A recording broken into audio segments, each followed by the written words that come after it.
friends. Recently, I went to go see the Before I Fall movie in theaters. I have 5 thoughts.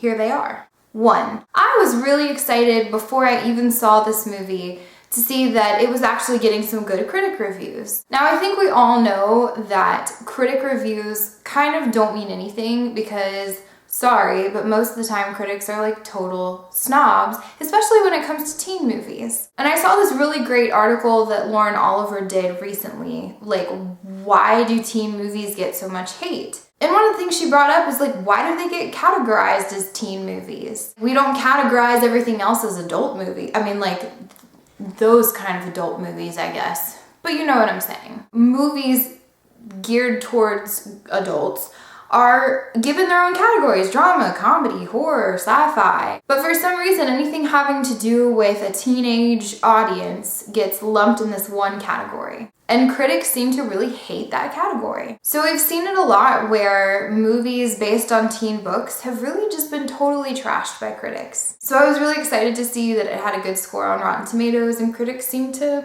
like this movie. It just made me happy because that doesn't seem to happen very often with anything based on, you know, young adult books.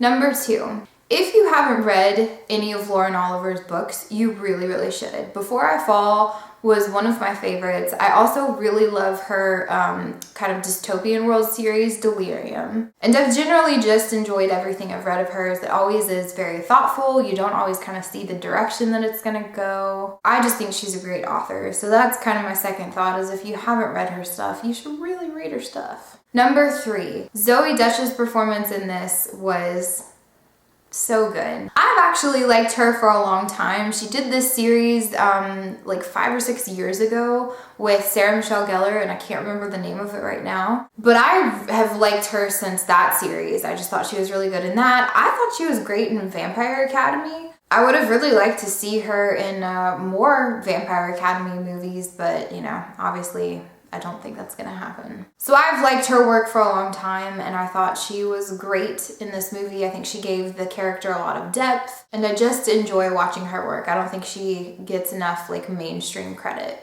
Number 4, I don't cry very often in movies, but I was trying so hard to hold it back during this movie. And I'm not gonna get into any spoilers or anything, but like, there are some moments that make you want to cry, and I did.